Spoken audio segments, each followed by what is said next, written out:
Captain Sarah Chen stared at the holographic display floating above her command console, aboard the exploration vessel New Horizon.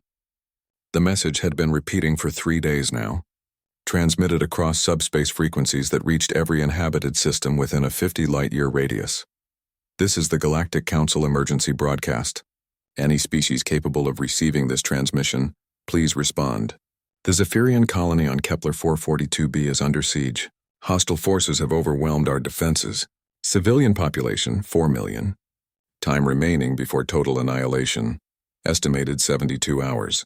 We require immediate military assistance. Repeat, this is an emergency distress call. Sarah had heard similar broadcasts before during her 15 years of service with the United Earth Space Command. The galaxy was full of conflicts, territorial disputes, and resource wars. Most species kept to themselves, forming loose alliances based on convenience rather than genuine cooperation. Earth was still considered a newcomer to the galactic community, having achieved faster-than-light travel only 30 years ago. "Captain, we're receiving another transmission," announced Lieutenant Marcus Torres from the communications station. His dark eyes reflected the blue glow of his monitors. "This one's different. It's specifically addressed to Earth vessels." Sarah raised an eyebrow. "Put it through." The hologram shifted, displaying a tall, elegant alien with silvery skin and large, multifaceted eyes. The being wore ornate robes that seemed to shimmer with their own inner light. Sarah recognized the species immediately. A Valorian, one of the more advanced races in the local galactic sector. "Greetings, humans of Earth," the Valorian began, his voice carrying a musical quality that the universal translators struggled to convey properly. "I am Counselor Zethrak of the Galactic Council's Emergency Response Division. We have reviewed your species' military capabilities and technological specifications. While your civilization is still considered primitive by galactic standards, our analysis indicates that humans possess certain, unique characteristics that may prove useful in this crisis." Sarah exchanged glances with her first officer, Commander James Rodriguez, who had moved to stand beside her chair. James was a veteran of Earth's last major conflict, the Mars Independence War, and his scarred face bore witness to the brutal realities of human warfare. "What kind of unique characteristics?" Sarah asked, though she had a growing suspicion about where this conversation was heading. Counselor Zethrak's expression remained neutral, but Sarah detected a hint of discomfort in his posture.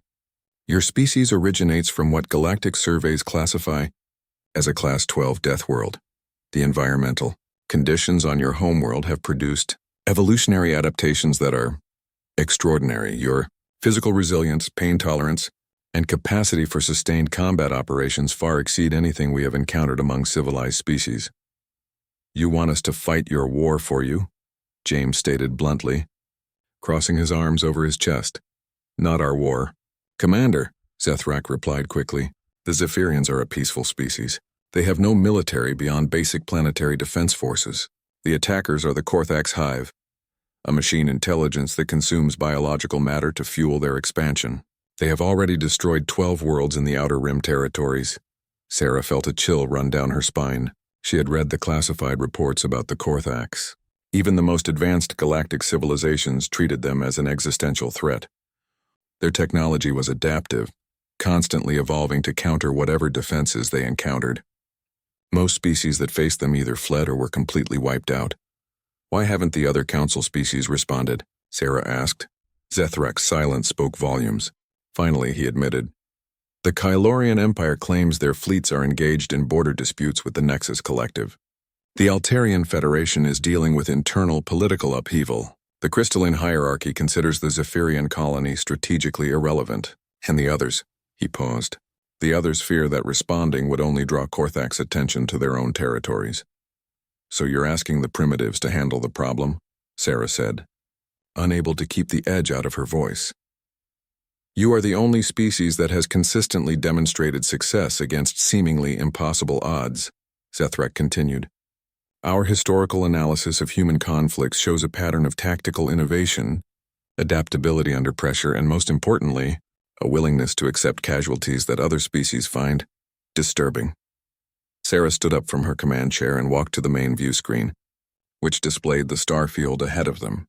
Somewhere out there, 4 million Zephyrians were waiting to die because the galaxy's most advanced civilizations were too afraid or too selfish to help them. What kind of support would we receive? She asked. Full access to our technological databases, advanced weaponry compatible with your systems, and detailed intelligence on Korthak's tactics and capabilities. We can also provide transportation. Our fastest ships can have your forces at Kepler 442b within 18 hours. Our forces? James interrupted. Captain, we're an exploration vessel. We have a crew of 200, most of whom are scientists and engineers. Sarah turned back to the hologram. Counselor, even if we agree to help, the New Horizon isn't equipped for this kind of mission. We would need proper military vessels and trained combat personnel. Zethrak's image flickered slightly as he consulted something off-screen. We have been monitoring your communications with Earth Command. Admiral Patricia Hayes has already been briefed on the situation. 3 Earth destroyers and a Marine Expeditionary Force are being dispatched to rendezvous with Council transport ships at the Proxima Relay Station. Sarah felt a mix of pride and concern. Earth was finally being taken seriously by the galactic community, but the price was sending human soldiers into what could be a suicide mission against an enemy that had defeated much more advanced civilizations. There's something else, Zethrak added, his tone becoming even more formal. The Council has agreed to fast-track Earth's application for full membership status if this mission succeeds. Trade agreements, technology sharing, territorial recognition, everything your species has been requesting for the past decade. The offer was tempting, almost too tempting. Earth had been trying to gain equal standing with the galactic powers since first contact, but had been consistently treated as a minor player due to their limited technology and recent arrival on the interstellar stage. And if we fail? Sarah asked. Then the Korthaks will likely target Earth next, Zethrak replied with brutal honesty. Your homeworld's biological diversity would be highly valuable to them. This crisis may be your best opportunity to stop them before they become unstoppable. Sarah looked at her crew. Every face showed the same mixture of determination and fear that she felt. They all knew what Earth's answer would be, even before the official orders came through. Humanity had never been able to ignore a cry for help, no matter how dangerous the situation. Send the navigation data to our helm officer, Sarah commanded. We'll rendezvous with the Earth fleet at Proxima and proceed to Kepler 442b. Zethrak's relief was visible despite his alien features. Thank you, Captain Chen. The galaxy will not forget this sacrifice. As the transmission ended, Sarah couldn't shake the feeling that they were walking into something far more dangerous than any of them realized. The Proxima relay station looked like a giant metal flower floating in space, its 8 docking arms extending outward from a central hub that pulsed with the energy conduits needed to maintain the quantum tunnels that made faster-than-light travel possible. Captain Sarah Chen watched through the New Horizons view screen as 3 sleek Earth destroyers maneuvered into position alongside a massive alien vessel that dwarfed them all. That's the Council. Transport Infinite Wisdom, announced Lieutenant Torres, reading from his scanner display. She's carrying our Marine Expeditionary Force and enough firepower to level a small moon. Sarah nodded, but her attention was focused on the Earth ships. The UES Defiance, Retribution, and Valiant represented the finest military vessels humanity had ever built, each one bristling with railgun batteries, missile pods, and the new plasma cannon technology they had developed, based on captured alien tech from border skirmishes. Incoming transmission from Admiral Hayes, Torres reported.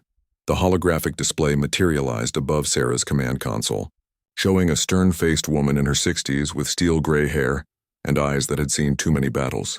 Admiral Patricia Hayes was a legend in Earth's military, having commanded the defense of Luna Station during the Centauri border conflict and orchestrated the successful evacuation of the Titan colonies when the atmospheric processors failed. Captain Chen, I'm uploading our tactical assessment and mission parameters, Admiral Hayes began without preamble.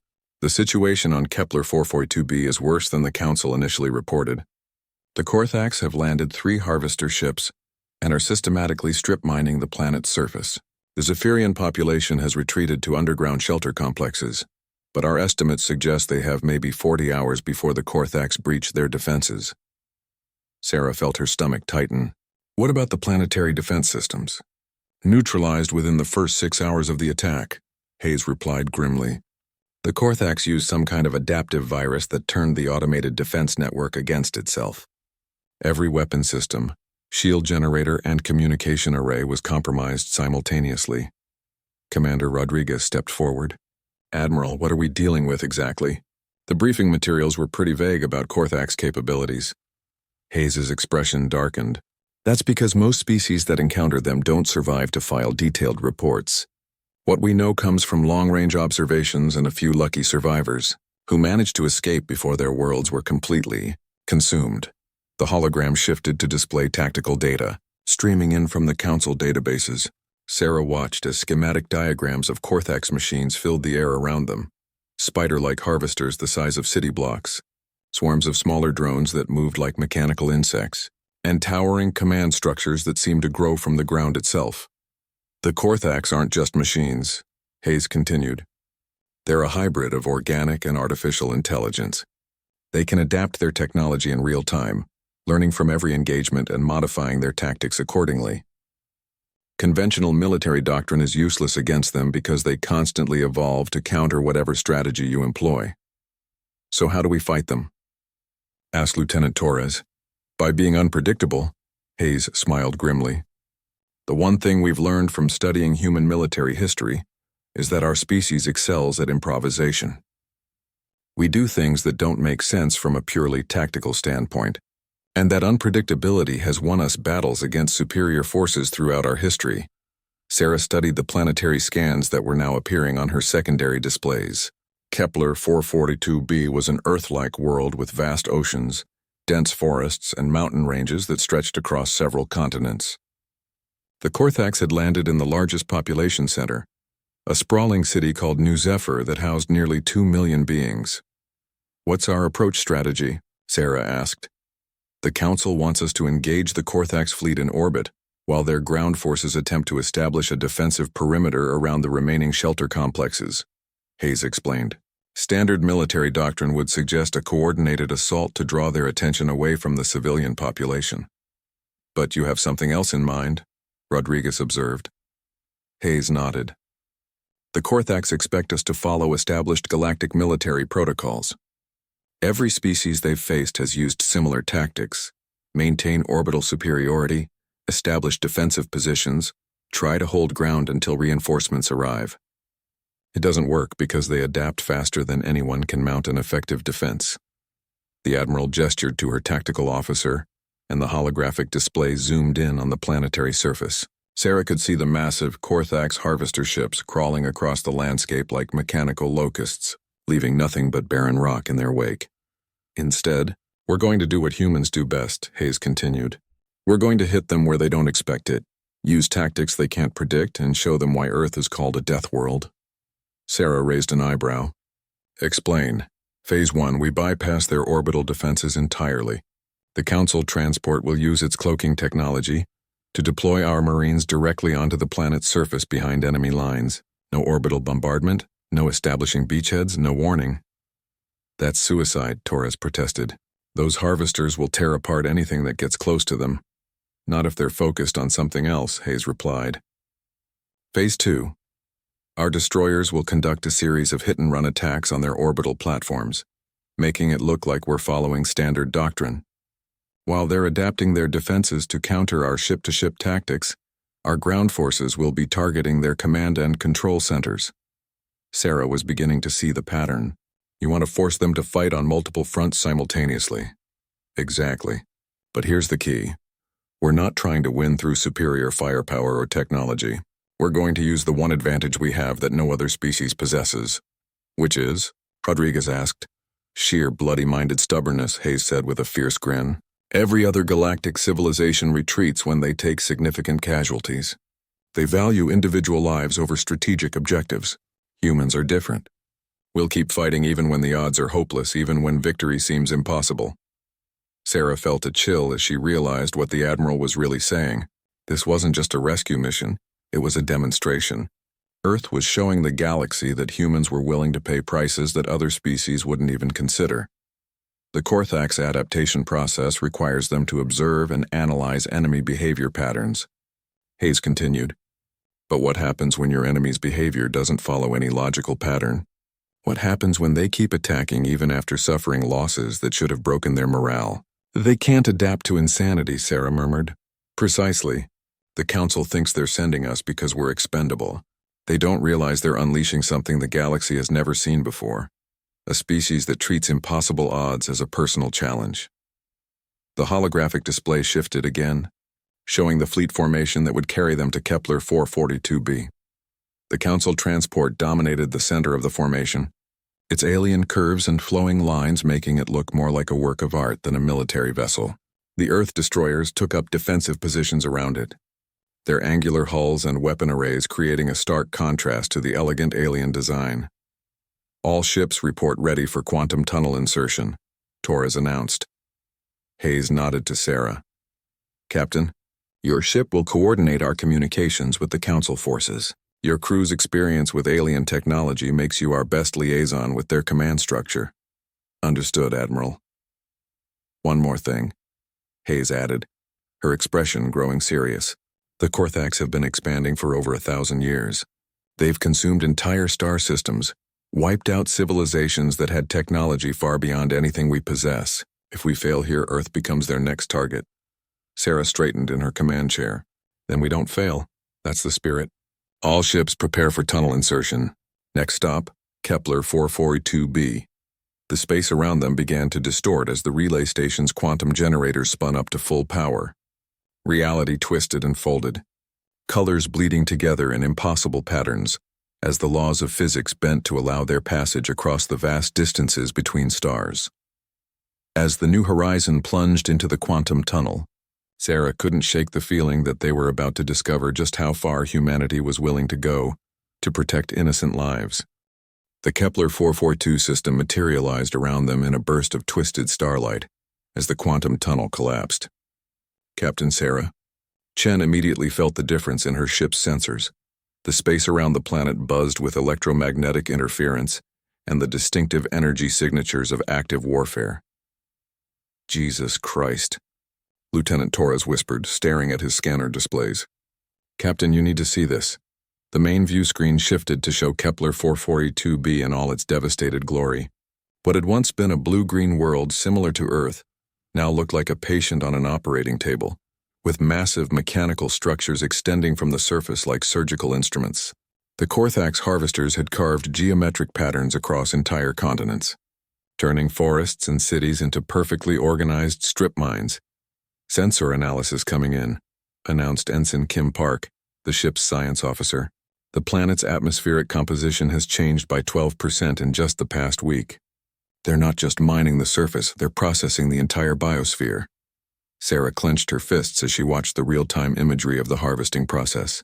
The Korthax machines moved with terrifying efficiency, breaking down organic matter at the molecular level and feeding it into massive processing centers that grew larger. With each passing hour, Admiral Hayes to all ships, came the voice over the communication system. We have eyes on 3 orbital platforms and what appears to be a command ship hiding behind the planet's largest moon. Council intelligence was wrong about their force deployment. This isn't a raiding party. This is a full-scale harvesting operation. Commander Rodriguez moved to stand beside Sarah's chair, his scarred face grim as he studied the tactical displays. They're not planning to leave anything behind. Incoming transmission from the planet's surface, Torres reported. It's on Zephyrian frequencies, heavily encrypted. Put it through, Sarah ordered. The holographic display flickered, showing the terrified face of a Zephyrian civilian. The being's usually luminescent skin had dulled to a sickly gray color, and his large eyes darted nervously as explosions echoed in the background. This is Shelter Complex 7. Is anyone receiving this transmission? We have over 300,000 civilians trapped in underground bunkers across the northern continent. The Korthax drones are breaking through our outer barriers. We have maybe 6 hours before they reach the main population centers. Sarah felt her heart sink. 6 hours was nowhere near enough time to mount a conventional rescue operation, especially against an enemy that could adapt to counter their tactics in real time. Shelter Complex 7. This is Captain Chen of the United Earth vessel New Horizon. We're part of a rescue fleet that just arrived in system. Hold your positions and keep transmitting your location data. The Zephyrian's eyes widened with something that might have been hope. Earth? The council said they were sending Deathworlders, but we thought it was just propaganda to keep our morale up. We're here, Sarah said firmly, and we're going to get you out. The transmission cut out as another explosion shook the Zephyrian's location. Sarah turned to her tactical officer, a young lieutenant named David Chen who shared her last name but no family relation. David, show me the planetary defense grid. What's left of it? The holographic display shifted to show a three-dimensional map of the planet's surface. Red markers indicated destroyed defense installations, while a handful of yellow markers showed systems that were still partially operational, but cut off from the main command network. The good news is that some of the orbital defense platforms are still intact, Lieutenant Chen reported. The bad news is that the Corthax virus didn't just disable them, it turned them into part of their sensor network. They're using our own equipment to track the refugee movements. Sarah studied the pattern of Corthax deployment on the surface. The harvester ships were methodically working their way across the planet's surface in a spiral pattern, ensuring that nothing escaped their attention. It was efficient, logical, and completely predictable. That's their weakness, she realized suddenly. Ma'am, Rodriguez asked, they're too organized. Look at their movement patterns. Every harvester follows the same systematic approach. They're optimizing for efficiency, which means they can't respond quickly to unexpected threats. Before she could elaborate further, Admiral Hayes's voice crackled over the communication system again. All ships prepare for combat operations. We're going to hit their orbital platforms first and try to draw their attention away from the surface. Sarah grabbed her communication headset. Admiral, request permission to propose an alternative strategy. There was a brief pause. Go ahead, Captain. The Corthax are using predictable movement patterns because they're optimizing for maximum resource extraction. If we can disrupt their systematic approach, force them to respond to multiple random threats simultaneously, their adaptation protocols might overload. Explain. Sarah gestured to her tactical officer, who began transmitting their analysis to the fleet. Instead of engaging their orbital forces directly, we use the Council Transport's cloaking technology to insert small teams at random locations across the planet's surface. Each team targets a different type of infrastructure: communication relays, power distribution nodes, harvester support systems. That's a lot of ground to cover with limited personnel, Hayes replied. Not if we think like humans instead of like a traditional military force, Sarah continued. We don't try to hold territory or establish defensive positions. We hit them, hit them again somewhere else, force them to spread their resources across the entire planet, instead of concentrating on systematic harvesting. Rodriguez nodded slowly. Guerrilla warfare. The kind of tactics that have worked for human insurgencies throughout history. Exactly. The Corthax have been facing conventional military responses for 1,000 years. They've never encountered an enemy that fights like Earth resistance movements during the Liberation Wars. Admiral Hayes was quiet for a long moment. When she spoke again, her voice carried a note of grim approval. It's insane enough that it might actually work. How do you propose we coordinate multiple simultaneous operations without a centralized command structure? We don't, Sarah replied. Each team operates independently, targeting whatever opportunities they find. The randomness is the point. If we can't predict what we're going to do next, neither can the Corthax. That violates every principle of modern military doctrine, observed Commander Rodriguez. Good, Sarah said with a fierce smile. Modern military doctrine is exactly what's gotten 12 other worlds completely wiped out. The communication channel crackled as Admiral Hayes consulted with her staff. Finally, her voice returned. Captain Chen, you're authorized to implement your strategy, but I want your ship to coordinate with the Council forces and monitor the overall tactical situation. If this goes wrong, we need someone in position to call for an immediate evacuation. Sarah felt the weight of responsibility settle on her shoulders. They were about to throw out the military playbook and improvise a strategy against an enemy that had defeated much more advanced civilizations. The margin for error was essentially zero. Understood, Admiral. All teams prepare for surface deployment. As the fleet began repositioning for the assault, Sarah watched the planet below them. Somewhere in those underground shelters, 4 million Zephyrians were waiting for rescue. The Corthax had faced many different species over the centuries, but they had never encountered humans. Torres, open a channel to all Earth units, Sarah commanded. Channel open, Captain. Sarah took a deep breath. All personnel, this is Captain Chen. In approximately 30 minutes, we're going to show the galaxy why Earth is classified as a death world. The enemy expects us to follow established military protocols. Instead, we're going to do what humans have always done when facing impossible odds. We're going to fight dirty, think creatively, and refuse to give up no matter what happens. She paused, looking at the faces of her crew.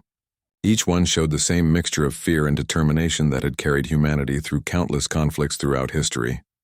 The Korthax think they're hunting civilians.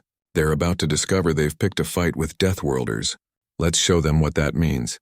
As the first wave of transport ships launched toward the planet's surface, Sarah couldn't help but wonder if they were about to save 4 million lives or simply add their own names to the list of Korthax victims. Staff Sergeant Maria Santos crouched behind the twisted remains of what had once been a Zephyrian cultural center. Watching through her helmet's tactical display as a Korthax harvester the size of a city block methodically consumed a residential district 3 kilometers away. The machine moved with mechanical precision, its multiple arms extending to strip materials from buildings before feeding them into a central processing unit that glowed with an eerie blue light.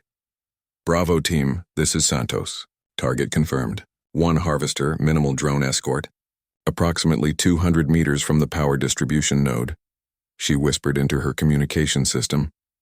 Her squad of 12 Marines had been on the planet's surface for 6 hours now, and the guerrilla tactics were working better than anyone had expected. Instead of engaging the Korthax forces directly, they had been systematically targeting the infrastructure that supported the harvesting operation. Power relays, communication towers, and sensor arrays. Copy that. Sergeant, came the voice of Private Johnson, positioned on the opposite side of the harvester. I've got eyes on the primary power coupling. 1 plasma charge should take out the whole grid for this sector. Santos nodded even though Johnson couldn't see her. The young private had volunteered for the most dangerous part of their mission, getting close enough to plant explosives on heavily defended Korthax installations. It was exactly the kind of reckless bravery that made humans so effective in situations like this. Echo team, what's your status? Santos asked, switching to the general communication channel. We just took out communication array Charlie 7, reported Corporal Kim Wei from somewhere across the city. The Korthax response was immediate but completely predictable. They sent a full squadron of drones to investigate, which left the power station on the north side completely undefended. Santos smiled grimly. That was the beauty of their strategy. Every time the Korthax adapted to counter one threat, it created vulnerabilities elsewhere. They were too systematic, too logical to deal with the chaotic randomness of human tactics. Delta Team, how are you doing with the civilian evacuations? Better than expected, came the voice of Lieutenant Marcus Rivera. These underground shelter systems are incredible. The Zephyrians built them to withstand planetary bombardment, and they're holding up against the Korthax mining drones. We've managed to extract about 50,000 civilians so far.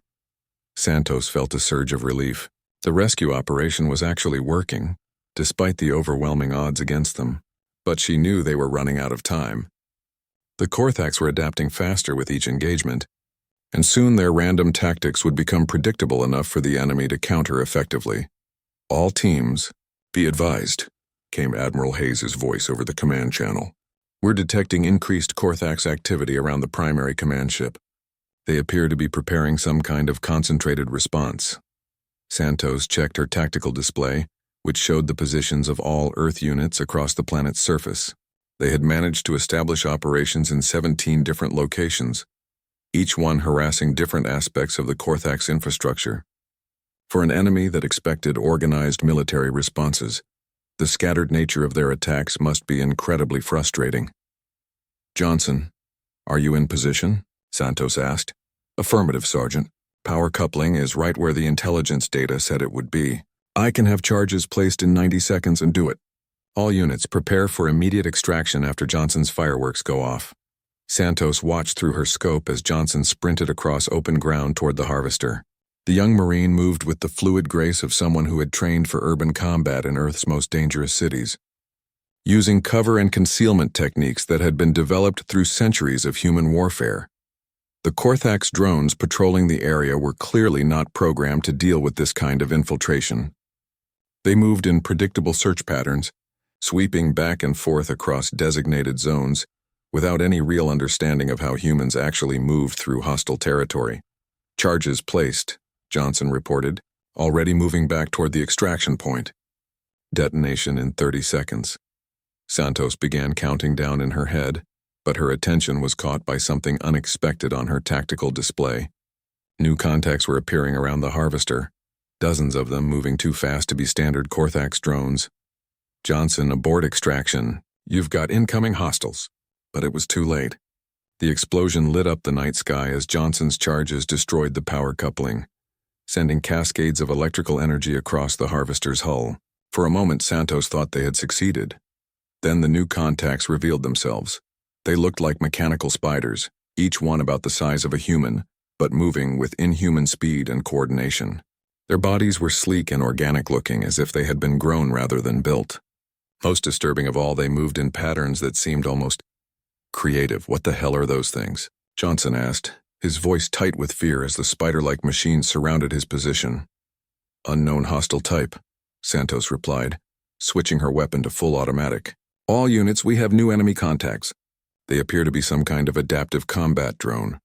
She opened fire on the nearest spider machine, watching as her bullets struck its armored shell and sent it stumbling backward. But instead of falling down or exploding like normal machines would, it quickly righted itself and began moving in a different pattern, as if it had learned from the experience of being shot. They're learning, Johnson reported over the communication system. I hit one with a plasma grenade, and now the others are staying farther apart to avoid splash damage. Santos felt a chill run down her spine. This was exactly what Admiral Hayes had warned them about.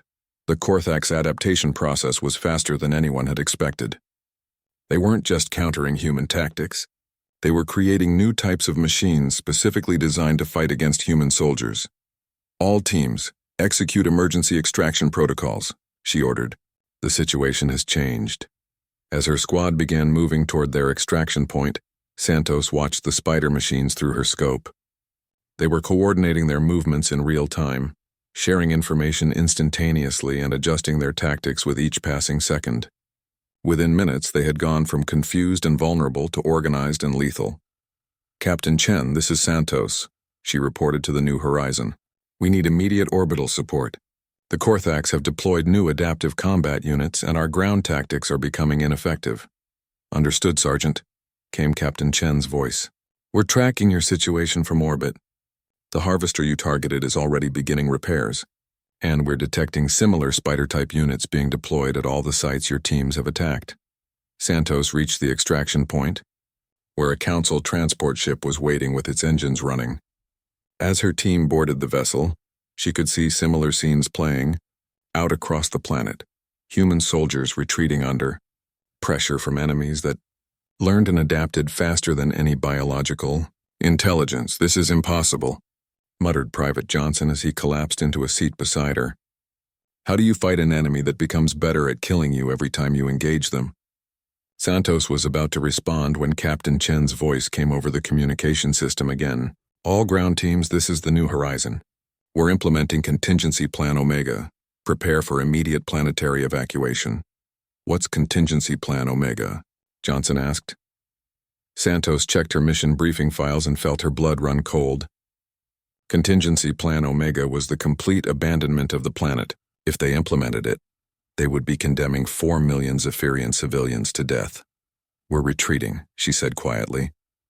But what about the civilians? We can't just leave them. Santos looked out the transport's window at the planet below.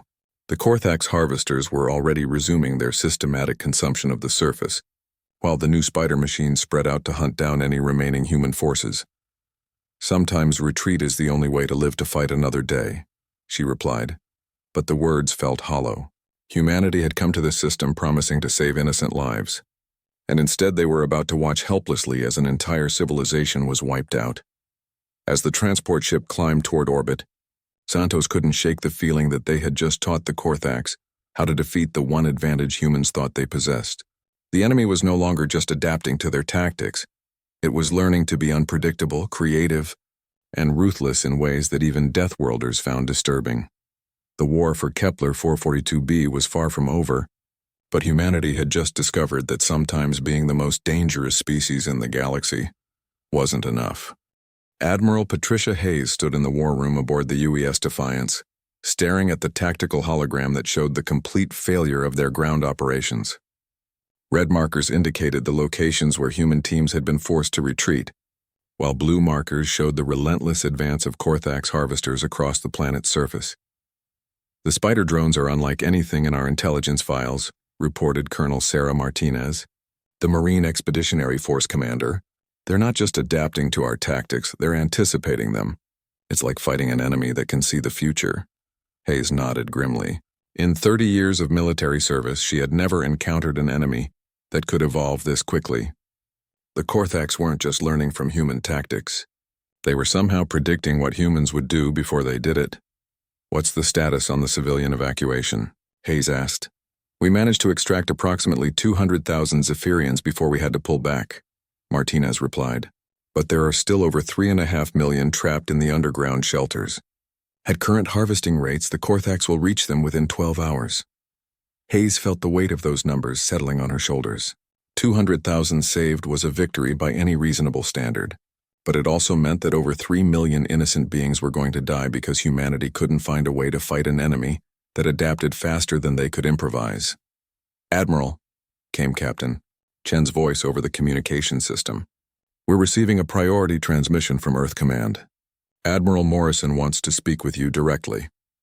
Hayes activated the secure communication channel, and the holographic display shifted to show the stern face of Admiral James Morrison, the head of Earth's military forces. His expression was even grimmer than usual. "Patricia, I've been monitoring your situation from Earth. The Joint Chiefs are prepared to authorize the use of Nova Protocol if necessary." Hayes felt her blood run cold. Nova Protocol was Earth's most closely guarded military secret, a strategy so devastating that it had never been used in actual combat. The fact that Morrison was even mentioning it meant the situation was far worse than anyone had anticipated. "Sir, Nova Protocol would violate every interstellar treaty Earth has signed," Hayes replied carefully. "The galactic community would never forgive us. The galactic community asked us to handle this situation because they were too afraid to do it themselves," Morrison replied bluntly. "If we fail here, the Korthax will target Earth next. The choice is between breaking some treaties or watching our homeworld get consumed by machine intelligences." Hayes understood the logic, but the implications made her stomach turn. Nova Protocol involved the complete sterilization of a planet's surface using weapons that humanity had developed but never deployed.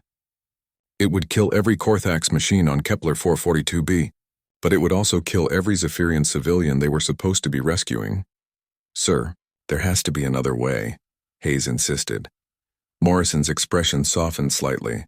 "Patricia, I know what I'm asking, but sometimes command means making choices that haunt you for the rest of your life. If you can find an alternative in the next 6 hours, I'll support it. Otherwise, we implement Nova Protocol." The transmission ended, leaving Hayes alone with the most terrible decision of her career. She could save Earth by committing genocide against the very people they had come to rescue, or she could watch both civilizations fall to an enemy that seemed unstoppable. "Admiral?" Colonel Martinez asked quietly. "What's Nova Protocol?" Before Hayes could answer, Captain Chen's voice came over the communication system again. "Admiral, we're receiving an encrypted transmission from the planet's surface. It's coming from one of the underground shelter complexes." "Put it through," Hayes ordered, grateful for any distraction from Morrison's ultimatum. The holographic display shifted to show a young Zephyrian female with distinctive silver markings on her pale skin. Her large eyes were filled with determination rather than fear, and her voice carried an authority that suggested military training. "This is Commander Veltar of the Zephyrian Planetary Defense Corps. I understand that Earth forces are preparing to withdraw from our system." Hayes straightened. "Commander, we're exploring all available options. The Korthax have deployed new adaptive technologies that are proving difficult to counter." "I may have a solution," Veltar replied, "but it requires a level of cooperation that has never been attempted between our species." "Explain." Veltar gestured to something off-screen, and the holographic display split to show technical schematics alongside her image. "Before the Korthax attack, our scientists were working on a project called the Neural Integration Protocol. It's a system that allows multiple organic intelligences to share information and coordinate actions at the speed of thought. Hayes studied the schematics, her military training allowing her to quickly grasp the implications. You're talking about a direct mental link between human and Zephyrian minds. Exactly. The Korthax adaptation process works by analyzing patterns in enemy behavior and predicting future actions. But what if there were no patterns to analyze? What if our combined forces could coordinate so seamlessly that individual actions became part of a larger, unpredictable whole? Colonel Martinez leaned forward. It's an interesting theory, Commander, but we don't have time to test experimental technology. Our people are already being hunted by those spider drones. The technology is already tested, Veltar replied. We've been using smaller versions for emergency medical procedures and deep space exploration missions. Scaling it up to coordinate military operations is theoretically possible. Hayes felt a spark of hope for the first time in hours. What would you need from us? Volunteers, Veltar said simply. Both human and Zephyrian. The neural integration process is intense. There are psychological risks that we don't fully understand, and once the link is established, the participants' minds become permanently connected. The war room fell silent as the implications sank in. Veltar was asking human soldiers to undergo an irreversible procedure that would fundamentally change their consciousness, all for the chance to save a civilization they had never met before today. How many volunteers would you need? Hayes asked. At least 50 of each species to create a viable command network. The more participants we have, the more unpredictable and effective our coordination becomes. Hayes turned to Colonel Martinez. Sarah, I can't order anyone to undergo this procedure. It has to be completely voluntary. Martinez nodded. I understand, Admiral, but I think you'll be surprised by how many people step forward. Over the next hour, Hayes watched in amazement as volunteers from across the human fleet reported for the neural integration procedure. Marines who had been fighting the Korthax spider drones, ship crews who had been coordinating rescue operations, even civilian scientists who wanted to help save the Zephyrian population. The procedure itself took place in the underground shelter complexes, where Zephyrian medical technicians worked frantically to modify their neural integration equipment for human physiology. Captain Chen had volunteered to be one of the first test subjects, along with Staff Sergeant Santos and dozens of other personnel. Admiral, this is Chen, came the captain's voice over the communication system 2 hours later. The integration process is indescribable. I can feel the thoughts and emotions of 47 other minds, but somehow I'm still myself. What about tactical coordination? Hayes asked. It's like conducting an orchestra where every musician knows what the others are going to play before they play it, Chen replied. We're not just sharing information. We're sharing intuition, creativity, and tactical instincts. Hayes felt her pulse quicken. Can you coordinate ground operations against the Korthax? Admiral, came Santos's voice, now part of the integrated network. We're already moving. The spider drones are about to discover that fighting a hive mind of Deathworlders is very different from fighting individual soldiers. As Hayes watched the tactical displays, she could see human and Zephyrian forces moving across the planet's surface in patterns that defied conventional military doctrine. Instead of organized units following predetermined strategies, they flowed like water around obstacles, striking at weak points that appeared and disappeared faster than any machine intelligence could track. The Korthax spider drones, designed to adapt to predictable enemy behavior, found themselves facing an enemy that seemed to anticipate their adaptations before they made them. Every time the machines tried to counter one tactic, the integrated forces had already shifted to something completely different. For the first time since arriving at Kepler 442b, Admiral Hayes allowed herself to hope that they might actually win. Captain Sarah Chen moved through the ruins of New Zephyr like a ghost, her consciousness simultaneously aware of her own actions and the coordinated movements of 93 other minds spread across the planet's surface. The neural integration had changed her in ways she was still struggling to understand, but the tactical advantages were undeniable. Through the shared consciousness network, she could feel Staff Sergeant Santos leading a strike team against a Korthax communication array 15 kilometers to the north, while simultaneously experiencing Commander Veltar's coordination of Zephyrian civilians in the underground shelters. It was like being in multiple places at once. seeing the entire battlefield from dozens of perspectives simultaneously. The Korthax spider drones that had seemed so terrifyingly adaptive just hours before now appeared clumsy and predictable. Their machine intelligence could analyze individual human behavior patterns, but it couldn't process the collective consciousness of a species that had learned to think as one entity while maintaining individual creativity. Primary Harvester approaching Sector 7, came the voice of Lieutenant Torres through both the communication system and the neural link. Chen could feel his excitement as he prepared to trigger the explosive charges they had planted throughout the city's infrastructure. All units prepare for coordinated strike. Chen smiled as she felt the anticipation ripple through the integrated network. The Korthax had no idea what was about to hit them. The explosion that ripped through Sector 7 was just the beginning. Across the planet's surface, human and Zephyrian forces struck simultaneously at 17 different locations. Each attack perfectly timed to create maximum chaos in the Korthax command structure. But more importantly, each attack was completely different from the others. While Torres was using conventional explosives to destroy a harvester's power systems, Santos was employing psychological warfare tactics to confuse the spider drone's behavioral analysis protocols. Meanwhile, Zephyrian teams led by Commander Veltar were using their species' natural telepathic abilities to create false mental signatures that the Korthax sensors couldn't interpret.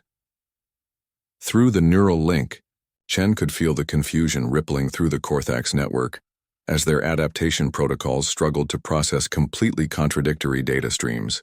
Their machine intelligence was designed to find patterns and counter them, but the integrated human Zephyrian forces weren't following any patterns at all. Admiral Hayes to all ground units, came the voice over the communication system.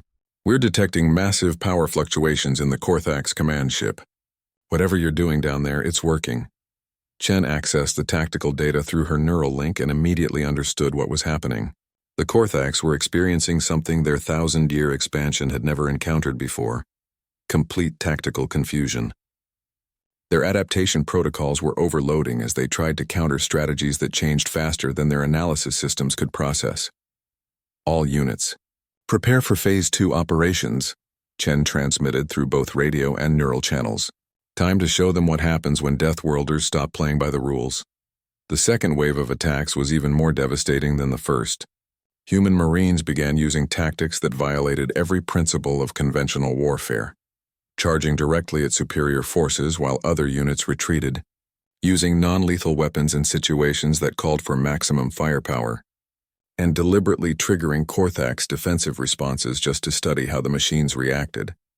The spider drones, programmed to learn from enemy behavior, found themselves trying to adapt to actions that made no logical sense. Some human units would fight to the death to hold strategically worthless positions, while others would abandon crucial objectives without any apparent reason. Through the neural link, Chen could feel the collective amusement of the integrated forces as they watched the Korthax machines struggle to find patterns in deliberately chaotic behavior. It was like watching a chess computer try to play against an opponent who moved pieces randomly while somehow still winning the game. Commander Veltar to all units, came the Zephyrian's voice through the neural network.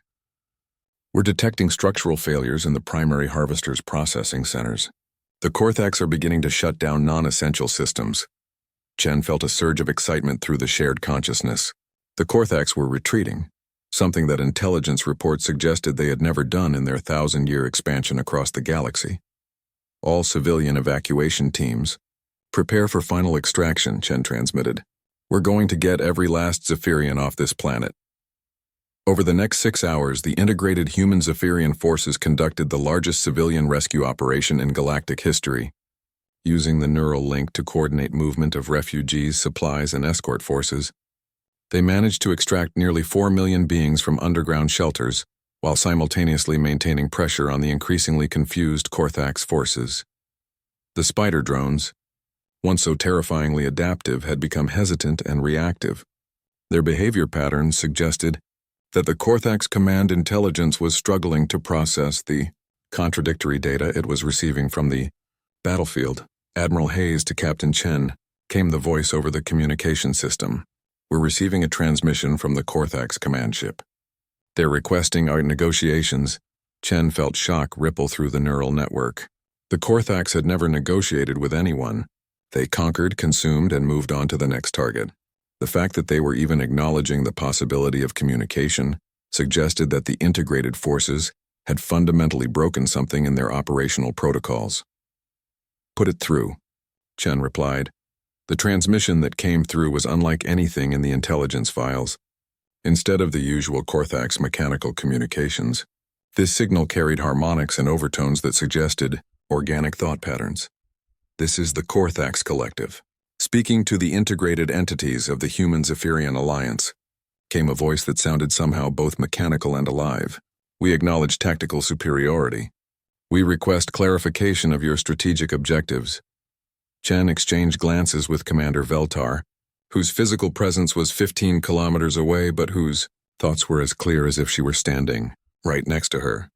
"Our objective is the preservation of Zephyrian civilian life and the termination of hostilities in this system," Chen replied. "Acknowledged. The collective finds your tactical methodology intriguing. We wish to study your integration protocols. Will you share this technology in exchange for withdrawal from the system?" Through the neural link, Chen could feel the collective consideration of the integrated forces. The Korthax were offering to abandon their harvesting operation in exchange for information about human Zephyrian neural integration. It was Commander Veltar who provided the answer. That rippled through the shared consciousness and emerged from Chen's lips. "The integration technology will be shared with any species that agrees to permanent peaceful coexistence with organic civilizations. The choice is yours. Learn to cooperate or continue to face integrated resistance from every world you threaten." The response came immediately. "Terms are acceptable. The collective will withdraw from this system and establish communication protocols for technological exchange. We have learned much from this encounter." As Chen watched the massive Korthax harvesters beginning their withdrawal from the planet's surface, she felt a profound sense of accomplishment flowing through the neural network. They had not only saved 4 million civilian lives, but had fundamentally changed the nature of the galactic threat that the Korthax represented. "Admiral Hayes to all units," came the voice over the communication system. "Congratulations, people. You've just accomplished something the galaxy thought was impossible. The Korthax are withdrawing, and the Zephyrian population is safe." Through the neural link, Chen could feel the mixture of exhaustion, pride, and wonder that characterized the integrated forces. They had gone into this mission as representatives of a death world, determined to prove that humanity deserved a place among the galactic community. They were leaving as something entirely new, a merged consciousness that combined human adaptability with Zephyrian wisdom, creating a form of collective intelligence that even the most advanced machine minds couldn't predict or counter. "Captain Chen," came Admiral Hayes's private communication. "What happens now? Are you and the others still human?" Chen considered the question through the perspective of 93 interconnected minds. She was still herself, but she was also more than herself. She could think individual thoughts while simultaneously participating in collective decisions that drew upon the wisdom and experience of dozens of different perspectives. "We're still human, Admiral," she replied. "But we're also something else. Something new, and I think that's exactly what the galaxy needs right now." As the last of the Korthax ships disappeared into hyperspace, Chen looked up at the stars and felt the collective anticipation of her neural network companions. The galaxy was about to discover that Deathworlders were capable of evolution that went far beyond anything anyone had imagined.